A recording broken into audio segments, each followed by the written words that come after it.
আসসালামু আলাইকুম রহমতুল্লাহ। আজকে আপনাদের সম্মুখে আমি ইসলামের পাঁচখানা রুকুন কালিমা, সলাত, জাকাত, সিয়াম এবং হজ, এই পাঁচখানা রুকুনের মধ্যে কালিমা লা ইলাহা ইল্লাল্লাহ এই বিষয়টা নিয়ে আপনাদের সম্মুখে আমি আজকে এইটুকু যা সামনে আছে এইটুকুকে সামনে রেখে কিছু আলোচনা করার চেষ্টা করবো ইনশাআল্লাহ। আমরা সাধারণত দেখি সলাত নিয়ে যথেষ্ট আলোচনা হয়, সিয়াম, জাকাত এই সমস্ত নিয়ে আলোচনা হলেও কালেমা নিয়ে আমাদের সম্মুখে আলোচনা করা হলে বা বেশি বেশি এই জিনিসটাকে ফোকাস করলে এক শ্রেণীর লোক সেটা কটাক্ষ করেন বা এর কোনো প্রয়োজন নেই, বা বর্তমান সময়ে এত কিছু সমস্যার পরে কি প্রয়োজন ছিল শুধু শুধু কালেমা লা ইলাহা ইল্লাল্লাহ দাওয়াত দেওয়া বা এই বিষয় নিয়ে আলোচনা করা, এগুলো তো কোনো প্রয়োজন নেই, এটা অনেকে মনে করতে চাই। সেই জন্য এই আলোচনা আমরা পছন্দও করি না, এবং আমাদের শায়খরা করতে চাইলেও আমরা হয়তো এতটা আগ্রহ আমাদের থাকে না বলে তারাও অতটা উৎসাহিত হন না। কিন্তু আসলে এইটাই হচ্ছে মূল। যদি কালিমা লা ইলাহা ইল্লাল্লাহ, কালিমার উপরে, কালিমা তাওহীদের উপরে একজন মুসলিম মুমিনকে যদি তৈরি করা যায়, তাহলে তার জন্য ইসলামে দাঁড়িয়ে থাকা, দৃঢ়তা তার জন্য খুব সহজ হয়ে যাবে। তো আমরা জানি ইসলামের 5টা রুকুন রয়েছে। তো এই 5টা রুকুন নাজিল হতে 23 বছর লেগেছে।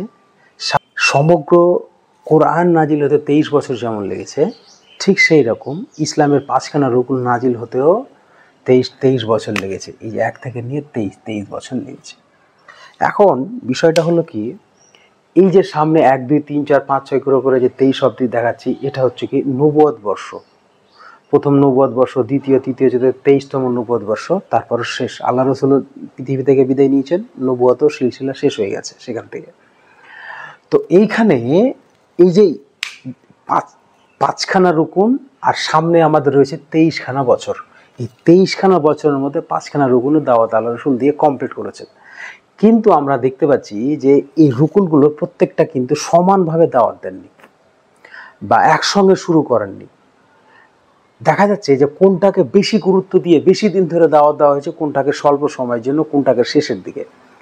তো খুব আমাদের কাছে ও কালেমার লা ইলাহা ইল্লাল্লাহ এইটার তাৎপর্য গুরুত্ব খুব বেশি আমাদের কাছে স্পষ্ট হয় এই জন্যে যে আল্লাহ রাসূল 5খানা রুকুনের মধ্যে শুধুমাত্র লা ইলাহা ইল্লাল্লাহ এইটাকে আমরা এভাবে বলতে পারি, লা ইলাহা ইল্লাল্লাহ মুহাম্মাদুর রাসূলুল্লাহ, অথবা আশহাদু আল্লা ইলাহা ইল্লাল্লাহ ওয়া আশহাদু আন্না মুহাম্মাদান আবদুহু ওয়া রাসূলুহু, অথবা এরকমভাবে 2-3 রকমের সংক্ষেপে লা ইলাহা ইল্লাল্লাহ মুহাম্মাদুর রাসূলুল্লাহ সংক্ষেপে বলা যায়। তো লা ইলাহা ইল্লাল্লাহ এই যে দাওয়াতটা আল্লাহ রাসূল দিলেন, এইটা তিনি দিলেন 12 বছর। এটার দাওয়াত তিনি 12 বছর দিলেন, এবং এই যে 12 বছর থেকে নিয়ে 13 বছরে আল্লাহ রাসূল হিজরত করলেন। এই 13 থেকে নিয়ে 23 এই 10 বছর হচ্ছে মাদানী জীবন, আর 1 থেকে 13 বছর পর্যন্ত হচ্ছে মাক্কি জীবন। তো 1 থেকে 13 বছরের মধ্যে 1 থেকে 12 বছর এই পুরো সময়টা তিনি এই 12 বছর লা ইলাহা ইল্লাল্লাহর পিছনে ব্যয় করলেন। এই 13তম নবুয়ত বর্ষে হিজরত করার আগের বর্ষ, যে সময় মেরাজ হয়েছিল, সেই রাত্রিতে 5 ওয়াক্ত সলাৎ ফরজ হয়ে যায়। এই যে সলাৎ নামাজ, সেটা ফরজ হয়ে যায়। তারপরে আল্লাহ রাসূল 13 থেকে নিয়ে হিজরত করলেন। হিজরি 1 2 3 4 করে 10তম বছর পর্যন্ত আল্লাহ রাসূল মাদানী জীবনে থাকলেন, মদিনায় থাকলেন। তো মাদিনা জীবনে প্রবেশ করার পরেই জাকাত নাজিল হলো, জাকাত ফরজ হলো, তারপরে সিয়াম ফরজ হলো, আর শেষের দিকে হজ ফরজ হলো। তাহলে আমরা দেখতে পাচ্ছি এই টোটাল 23 বছরের মধ্যে কালিমার জন্য ব্যয় করা হলো 12 বছর, আর বাকি 11 বছর 1 + 10 11 বছর মাক্কি জীবনের 1 বছর, মাদিনা জীবনের 10 বছর খরচ করা হচ্ছে জাকাত, সিয়াম, হজ। তাহলে আমরা বুঝতে পারছি 4টের জন্য 11 বছর আর শুধুমাত্র একটার জন্য 12 বছর ব্যয় করা হচ্ছে। তাহলে এই কালিমার মধ্যে আছে কি যে আল্লাহ রাসূল 12 বছর এইটার জন্য ব্যয় করলেন? এর মধ্যে আছে কি? তো এইটার মধ্যে আছে, এই জন্যই ব্যয় করলেন। এর গুরুত্ব তাৎপর্য এই জন্যই বেশি যে ইলম এবং দাওয়াত দিলেন এই কারণে যে লা ইলাহা ইল্লার মধ্যে সমস্ত ইসলামটা রয়েছে।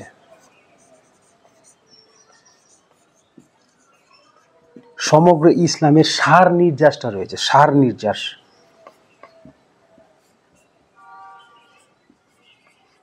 সমগ্র ইসলামের সার নির্যাস রয়েছে। মানে একটা কোরআনুল কারিমের যেমন সূরা ফাতিহা হচ্ছে একটা বলতে গেলে ভূমিকা স্বরূপ সার নির্যাস বলা যেতে পারে, ঠিক সেরকম লা ইলাহা ইল্লাল্লাহ সমগ্র ইসলামের হচ্ছে সার নির্যাস। সেই জন্য একাধারে 23 বছরের নবুয়তের মধ্যে শুধুমাত্র 12 বছর এর পিছনে ব্যয় করলেন।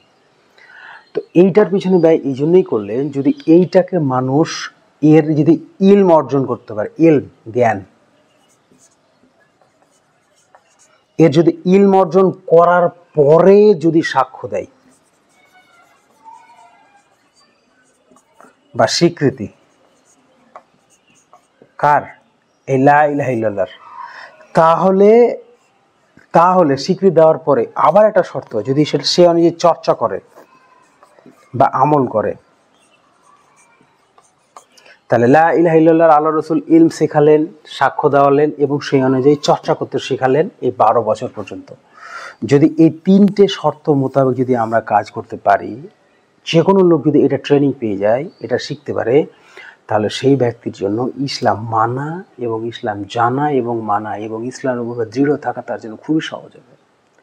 আমাদের সমাজে এত পথভ্রষ্টতা, এত বিপর্যয়, মুসলিমদের এত সমস্যা পৃথিবীর সমস্ত প্রান্তে, তার কারণ হচ্ছে কি, এই যে লা ইলাহা ইল্লাল্লাহর এটা ইলমে আমাদের গন্ডগোল আছে। আমাদের সবার মধ্যে কম বেশি ইলমের গন্ডগোল আছে, আমাদের স্বীকৃতিতে গন্ডগোল আছে। কি আমরা সবাই মনে করি যে এটা লা ইলাহা ইল্লাল্লাহ মুহাম্মাদুর রাসূলুল্লাহ, এটা বললেই জান্নাতে যাব, এটা আমাদের ধারণা।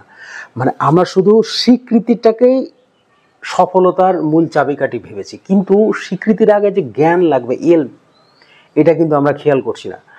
তারপরে স্বীকৃতি দেবে, সাক্ষ্য দেবে, তারপরে চর্চা করতে হবে। তো আমাদের মধ্যে যেহেতু ইলম নেই, জ্ঞান নেই লা ইলাহা ইল্লাল্লাহ, সেই জন্য আমাদের চর্চাটা পাওয়া যায় না। সেই জন্য মানুষ মাজারে যায়, মানুষ পীরে যায়, খানকায় যায়, মানুষ সুতা দাগা পরে, কত কত শিরক আমাদের মধ্যে দেখতে পাওয়া যায়। মানুষ জানেই না কখন ইসলামে চলে গেছে। যদি আমরা এটার ইলমের ব্যাপারে বলতে যাই, ইলম মানে হচ্ছে লা ইলাহা ইল্লাল্লাহর অর্থ জানা, তর্জমা জানা। এটা তখনই প্রতিষ্ঠিত হবে, তখনই গ্রহণযোগ্য হবে, এটার মানুষ তখনই এটার প্রতি সাক্ষ্য দিতে পারবে, ঠিকঠাক অ্যাকসেপ্ট হবে। এইটার শর্ত আছে 8খানা শর্ত আছে। এই 8খানা শর্ত আমাদেরকে জানতে হবে। তারপরে এই লা ইলাহা ইল্লাল্লাহ শর্ত মোতাবেক আমরা ইসলামে প্রবেশ করলাম। এই 8খানা শর্ত, তারপরে এইটা যেন ভেঙে না যায় তার জন্য 10খানা শর্ত আছে। তো এই যে 8খানা প্লাস 10খানা এই লা ইলাহা ইল্লাল্লাহর বিষয় রয়েছে, এটা হচ্ছে কন্ডিশন, শর্ত, আর এটা হচ্ছে ভঙ্গকারী বিষয়, হেফাজতের বিষয়। এই 18খানা বিষয় সম্পর্কে আমরা বলতে গেলে কার্যত গাফিল, আমরা এই বিষয় সম্পর্কে জানি না। যেহেতু এই বিষয় সম্পর্কে আমরা জানি না, সেই জন্য লা ইলাহা ইল্লাল্লাহর যে ফলাফল, যেটা লাভ, যেটা সামাজিক প্রভাব, সেটা আমরা বুঝতেই পারছি না। আল্লাহ রাসূল বলছেন কি, কুলু লা ইলাহা ইল্লাল্লাহ তুফলিহুন। মক্কার মাটিতে এটা 12 বছর বিভিন্ন গলিতে, বিভিন্ন বাজারে, বিভিন্ন মানে কাফেলাদের তাঁবুতে দাওয়াত দিয়েছেন, তুফলিহুন, তোমরা সফল হয়ে যাবে। তাহলে তারা কিভাবে বলতো যে সফল হয়ে যেত, আর আমরা সবসময় লা ইলাহা ইল্লাল্লাহ জিকিরে বসে থাকছি, সবসময় আমরা বলছি, রাত দিন বলছি, সবাই বলছি, তো আমাদের মধ্যে সফলতা আসে না কেন? কারণ তারা আল্লাহ রসুলের যুগে আল্লাহ রসুল যেভাবে স্বীকৃতি দিয়েছিলেন, দিতে শিখিয়েছিলেন, যে জ্ঞানটা দিয়েছিলেন, সেই স্বীকৃতি দেওয়া, আল্লাহ রসুলের স্বীকৃতি দেওয়া এবং আমাদের স্বীকৃতি দেওয়ার মধ্যে পার্থক্য আছে। আমাদের মধ্যে জ্ঞান শূন্য স্বীকৃতি রয়েছে। আমরা পারিবারিক সূত্রে লা ইলাহা ইল্লাল্লাহ পেয়েছি, আমরা জ্ঞানমূলকভাবে পাইনি। সেই জন্য আমরা হতে পারে ভৌগোলিক মুসলিম, ভারতীয় মুসলিম, অথবা স্বঘোষিত মুসলিম, অথবা আত্মস্বীকৃতি মুসলিম, যাই হোক না কেন, বা জ্ঞান শূন্য মুসলিম, কারণ এটার ইলম আমাদের নেই। যদি আমাদের সমাজে এটার অর্থ জিজ্ঞেস করা হয়, অনেকেই পারবে না, অনেকে হয়তো এটা বলবে, কি হয়তো ওটা বলবে, মানে ভুল অনেক ত্রুটিযুক্ত অর্থ বলবে। বা এটার গ্রহণযোগ্য হওয়ার যে 8খানা শর্ত রয়েছে, সেই শর্তটা কি, এটাও আমাদের মধ্যে অনেকে জানে না। এটা ভঙ্গকারী বিষয় 10টা রয়েছে, এটা কি, এটাও আমাদের মধ্যে জানে না। তাহলে লা ইলাহা ইল্লাল্লাহর জ্ঞানটা আমাদের কাছে কোথায় থাকলো? যদি আমাদের কাছে জ্ঞান থাকতো এবং জ্ঞান মোতাবেক আমরা স্বীকৃতি দিতাম এবং সে অনুযায়ী আমল বা চর্চা করতাম, তাহলে আমরা আরও মান সম্মান পেতাম, আমাদের দুনিয়াতে আমরা সফল হতাম, আমাদের মান সম্মান বাড়তো, আখেরাতে আমরা সফল হতাম, এবং দুনিয়াতে আমাদের রাজ কায়েম হয়ে যেত। দুনিয়াতে সমস্ত বাতিল শক্তি, কাফের শক্তি, সমস্ত শক্তির উপরে আমরা প্রাধান্য বিস্তার করতাম, আমরা জয় হয়ে যেতাম।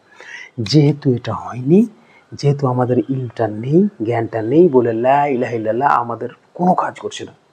সব জায়গায় শুধু মুসলমানরা অত্যাচারিত, নির্যাতিত, সব জায়গায় মুসলিমদের এই প্রবলেম। তো আমি আপনাদের সম্মুখে শুধু ইন্ট্রোডাকশনমূলক কিছু কথা বললাম যে লা ইলাহা ইল্লাল্লাহ।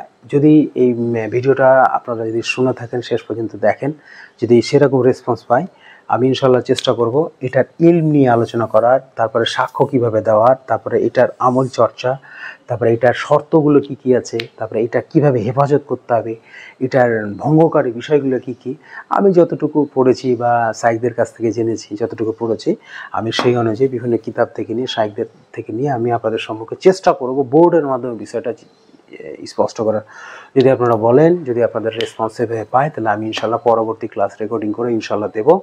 আমি প্রথমে লা ইলাহা ইল্লাল্লাহ কালেমার ভূমিকাটা বললাম এবং এটা কেন গুরুত্বপূর্ণ এবং আমাদের মধ্যে কেন নেই, এটার তাৎপর্য, আমরা কেন কি ছেড়ে দিয়েছি এবং সেটা একসময় কি ছিল বলে তারা শাসক হয়ে গেছিলো, তারা রাজা হয়ে গেছিলো, তাদের মন মর্যাদা বেড়েছিল, আর সেই বাক্য আমরা বলে আমরা কেন আজকে ব্যর্থ হয়ে গেছি, সেটা আপনাদের সম্মুখে আমি ক্লিয়ার চেষ্টা করলাম। আল্লাহ যেন আমাদের প্রত্যেকে জানা বোঝার তৌফিক দান করেন, আমিন আল্লাহ আমিন। আল্লাহ যেন আমাদেরকে দুনিয়াতে বিভিন্ন ফিতনা থেকে মুক্তি রাখেন, হেফাজত রাখেন, আমিন আল্লাহ আমিন। আসসালামু আলাইকুম ওয়া রাহমাতুল্লাহ।